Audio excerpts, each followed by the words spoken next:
Hello everybody. As you guys may recall, I just recently did a video of the 7 best epics in the game. And if you haven't had the chance to check that out, it's in the bio. You should definitely check it out. But I asked myself, I was like, well, if I'm going to be making a video on the best epics, why not the worst? But the issue is there's so many bad ones. So I couldn't make a list of the 7 bad ones. There's more than 7. So ladies and gentlemen, here are the 15 worst epic cookies that you wanna not invest in. And with number 1, we are going to be going Moon Rabbit Cookie. So Moon Rabbit was pretty solid when he first released. That was a while ago. But now he's just outclassed by Financier, Hollyberry, Crimson Coral. There's just so many better defensive choices, including epics.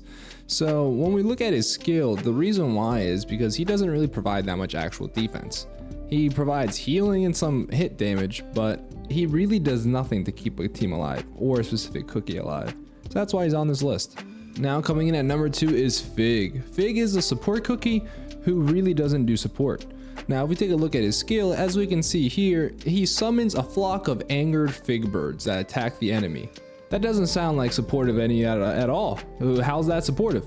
And then he also lowers the enemy's attack. Where's the support, Fig Cookie? There is none. No support. 0 out of 10. F. That's why Fig Cookie's on here. Now, I was conflicted about putting Red Velvet Cookie up here because I like Red Velvet Cookie's character. I like his story, but he's garbage. Hot garbage. Now, if we take a look at his skill, as we can see, for a charged cookie, he does, the basic stuff as an old cookie would do. He has, does a single hit damage and then applies the consuming darkness effect to the rearmost enemy. Overall, not really useful. He doesn't have any survivability up front as you want from a charged cookie. He doesn't have any special debuffs aside from the hitting the backmost cookie with one. Overall, bleh. But cool cookie. Now, Coco Cookie, another defensive tragedy. And the reason why is if you take a look at Coco Cookie's skill, as we can see here, she actually does do more support than Fig Cookie, who's a support cookie. But Moon Rabbit and Coco, both defensive cookies, do more support than Fig Cookie did, who's a support cookie. I don't know what the developers were thinking when they were first making these cookies, but she provides immunity to stunning, and on top of that, does a little bit of healing and single hit damage. Now she heals 3 allies. Now this is all well and good, but she's easily been out. This is just outclassed by now. This is years have changed the game, and it's just Coco Cookie is out of it. Now the next one is Lilac Cookie. And I just want to say, if any of these cookies get a magic candy, they can easily become the meta. Easily. You know what I mean? Some of these magic candies are busted. Cream Puff was useless until she got her magic candy. So I'll gladly see these guys get a magic candy. But for the time being, they don't have one. So they suck. Looking at Lilac Cookie's skill, as we can see, he's also a support cookie. So he provides single hit damage with his chakrams, and on top of that, he can increase regular attack damage proportional to their attack speed boost rate. Basically, it doesn't boost your attack speed, but it boosts your attack based off the boosted attack speed that you got.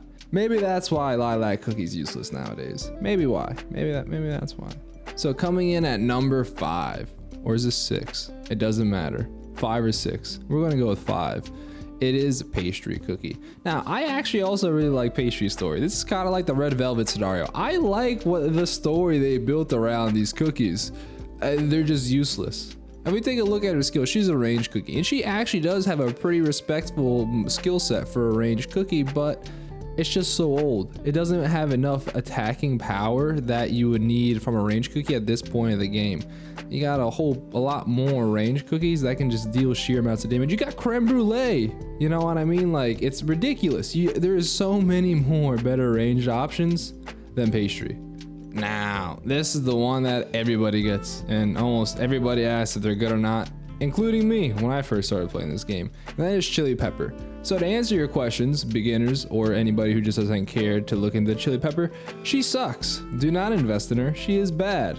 Now, if we take a look at her ambush skill, for every 1% of self-crit percentage, she increases 2% of crit damage up to 200%. So she increases her crit damage based on her crit and then attacks the enemy in the furthest back. A Vampire Cookie is 10 times better than this and doesn't have a magic candy as well. So if you're comparing apples to apples that deal slightly more damage, you're gonna go with the apple that does slightly more damage. Chili Pepper is probably the worst ambush cookie, or tied for the worst, because that's quite a low bar to have. We're in the numbers near 10s, and that is gonna be Prophet Cookie. The reason why Prophet Cookie is so bad He was actually kind of released in the past year, I believe, year and a half, maybe even. Time flies.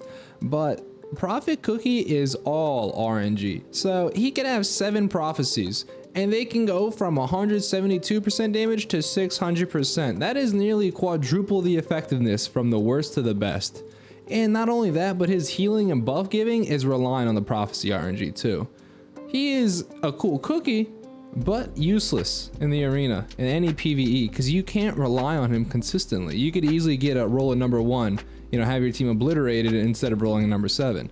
The cool thing about Prophet Cookie though, if you have him, he gives you gifts. Yeah, every 3 days, Prophet Cookie will come up with fortune cookies and you can tap them to obtain a gift. The higher Prophet Cookie's rank, the better the gift. I have him at 2 Ascended. He gives me like 35 gems every 3 days. Don't think you're missing out on much, but it's a cool little thing to see in the game. So after that is going to be Candy Diver. Now, I thought Candy Diver was going to be getting a magic candy, but I was wrong. He didn't. He's just still useless. Poor Candy Diver. As you guys can see here, his super success rate will increase depending on his amplify buff rate, which is probably the last thing anybody is actually supporting.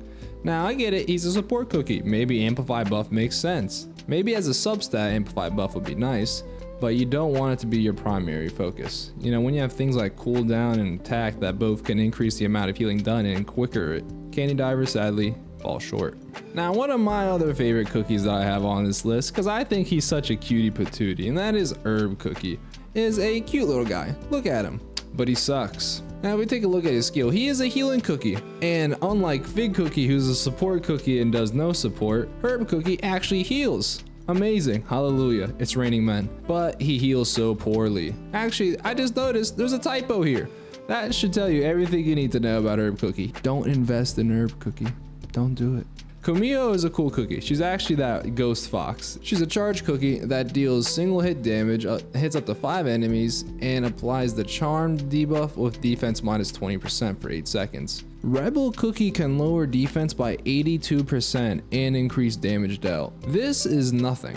Comparing Kumho to what the meta is now makes it very apparent just how times have changed, and also very apparent at how bad Kumho Cookie is in the current day meta. Tiger Lily has always been one of those cookies that even when I first started playing, I couldn't find a use for her, for good reason. She's not good. Now, with her skill, she charges forward on the Butter Tiger and attacks the nearby enemies and stuns them.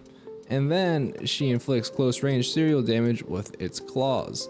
Now, she can stun for 3 seconds and boost her attack speed, but once she's done attacking, she does nil damage. While she's attacking, she does barely any damage. Every cookie that I have it included on this list has even one remotely small role in the game. Maybe it's like the D team for a guild battle, but they're on there. Tiger Lily, nothing. Now coming in also in the lower ranks of the bad, and that's gonna be Raspberry Cookie. Now, this may be controversial to some. Raspberry Cookie does a specific thing and she doesn't do it well. And if she can't do that specific thing, she sucks. Now, the thing is, she is supposed to be basically attacking one-on-one enemies against the strongest attack. As you guys can see here, quickly dashes at the enemy with the highest attack and stabs them repeatedly. You would want to use her for a boss fight or a strong enemy. There are just so many other cookies that easily take precedent over her against bosses. Creme Brulee, Twizzly, Prune Juice, the Poison Team, the Electric Comp. There's just so many other options. And when you look at what she'll be doing, it's just pales in comparison. She may not be the worst of the worst, but she is by far the worst at what she's supposed to be for, so she made this part of the list. And now these are my last 2 favorite, and I have my own personal vendetta against these. When Olive Cookie first came out, I was still learning the game a bit, and I didn't realize how bad she was, so I invested a bit in her, and I got her skill up to level 62, and I tried to use her, and I realized how stupid this is. You guys remember how much I was bagging on Fig Cookie, right, for not doing any kind of supporting? Well, Fig Cookie's old, you know what I mean? He's a tale of the ages. It makes sense that an older cookie wouldn't be in the meta. Olive Cookie you would expect more from, right? A support cookie? no, don't expect anything from Olive Cookie. Expect nothing. Expect less than nothing from Olive Cookie. You see, she's a support type cookie, but if you look at this skill box and what it does, the only thing that she does that could be considered support is she increases all type damage by 45.5% if she gets the red bats. That does nothing to help your own team. Nothing. This girl was released with a golden cheese update, and she is absolutely useless. It is just, I don't know what Dev Sisters was thinking when they made this cookie. She is easily one of the most disappointing cookies on release by a mile. And next up though, we've got the most disappointing cookie on release, Caramel Choux. Now, I remember when Caramel Choux was first released. She was released at the town hall, town square, super fun thing, but Caramel Choux isn't fun. Caramel Choux isn't fun at all. If we take a look at Caramel Choux, it looks like something out of 2022 Cookie Run, not out of 2024 Cookie Run. She boosts you with flat stat boosts. Flat, not percentage based, just an equal, even amount. Who does that nowadays? Who does that, Dev Sisters? I'm looking at you. Looking at you right in the camera. Why would you do this to Caramel Choux Cookie? And on top of that, she does do some actual support, unlike Fig Cookie and Olive Cookie, but it really falls short of what a lot of other cookies provide. She does damage resist of 15%, amplify buff of 20%, and HP shield of 12%, all which can be easily beaten by other support or even defense charge or other various cookies that have a wider skill set. And on top of that, the friendly healer buff is just so weak. What could have been with Caramel Choux and what hasn't been. If there's a candidate for getting the quickest magic candy in the entire game from release, it would be Caramel Choux Cookie. She is just that bad. So that's it, everybody. Those are the 15 cookies you want to avoid when you're focusing on leveling up your epic cookies in Cookie Run Kingdom. If you guys enjoyed the video, make sure to hit the like and subscribe button and leave a comment below on what else you guys want to see in the future so I can keep bringing you the good stuff. Thank you guys, and I'll see you in the next video.